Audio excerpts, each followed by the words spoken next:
We love getting your questions, so we want you to keep them coming via Facebook, Twitter, and on our webpage. Who knows, we might just answer your question here in the studio audience next.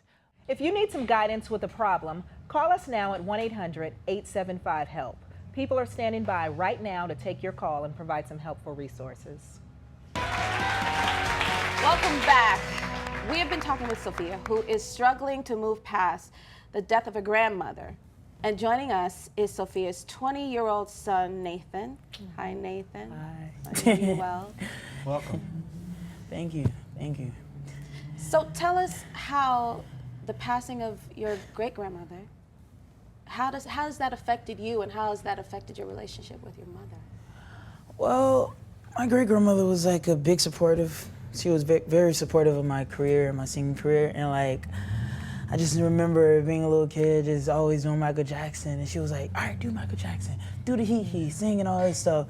And I was always shy, so she kind of broke me away from that little, being shy. So it's like every time I sing or every time like a MJ song come on, it's like I think about her. And like, I remember I was listening to Gone Too Soon by Michael, and I just started crying. I was like, man, that's how Michael felt. Like, my grandmother laughed, like it sucks. So it's hard to even talk to my mom about it because my mom is so, hard and like, ugh. Like even when I heard about it, like I had to put my hat over my face and start crying.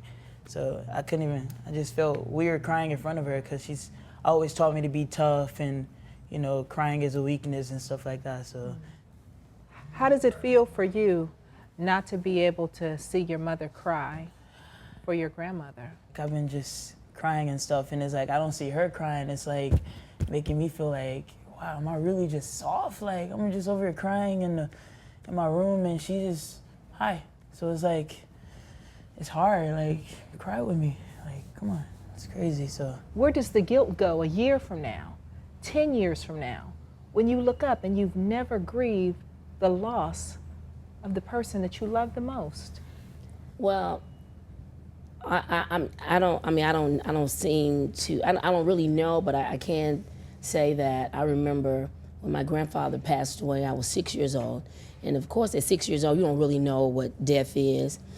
But I do recall in school, I started having some problems with fighting, and as an adult now, looking back, I think that I may have started acting out because I didn't know how to either harness or to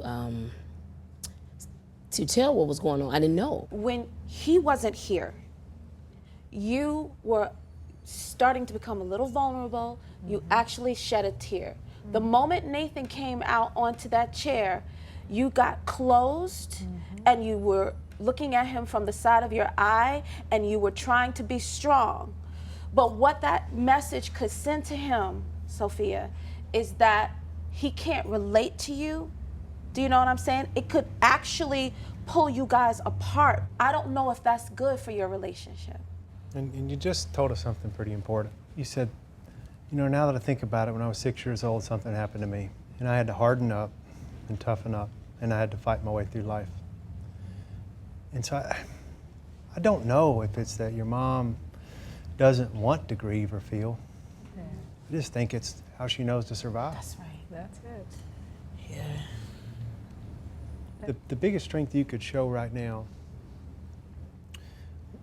is allowing this beautiful man that you've raised, this son, to see that, guess what? I didn't get it perfect. And you're not going to either.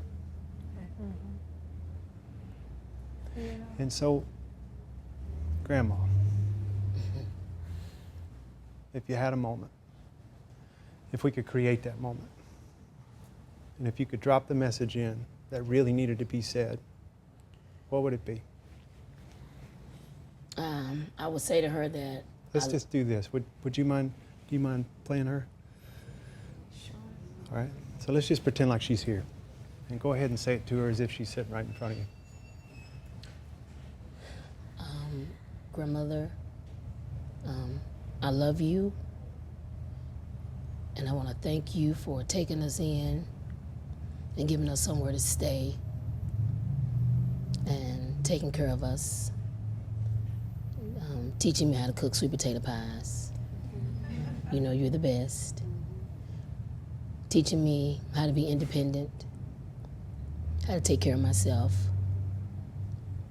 how to be a strong woman in the face of adversity. And I love you dearly. How about you? Thank you, Grandma. I just love you so much. Wow. And if her life is any legacy, if we see anything about the influence, about who grandmother was, she was amazing. Amazing. Is this something you'd like to grow into? Absolutely, because I think that this has had a negative effect on relationships. I've been out here 2 years and really haven't had any, I would say, successful relationships. So you'd like to learn to let your guard down a little Absolutely. bit? What is it like for you to see your mom cry? Man, like, it's like, is it real? Like, I don't know. Like, it's crazy. It's Drug real. Some eye drops or something. Yeah, It's crazy. Mama's I a don't know, person but- too. Surprise, surprise. Yeah. So here's the thing. This is what I think is going to be important for you. Is this is not something that you just do overnight. That you just say, okay, I've let people in. And by the way, when you let us in, you're a person I want to get to know. When I see the soft spot in you, I'm like, all right. But that's a learned behavior. And I think you need to go back and kind of unpack what happened when you were 6 and maybe take a look at how this thing has walled up over time and tear that wall down. And so we've asked somebody to come support you in that process. And we've invited licensed therapist Kelly Walker here, and she specializes in helping people emotionally heal. Kelly, what do you have to say? I know that you've been taught to be strong, and it's okay to be strong, but you also have to know when to release the pain also and when to be vulnerable. It's okay to be vulnerable, and I would love to help you with that. I would love for us to get together, and it takes time and it's a process, and I would like to work with you. Would you be willing to do that? Yes. Okay. And would you be willing to come to my house and make some sweet potato pie? Because I'm getting some of that.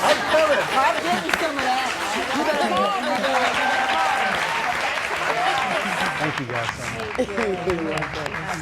Thank you so much. We thank you guys so much for being here and sharing your story. We'll be right back right after this.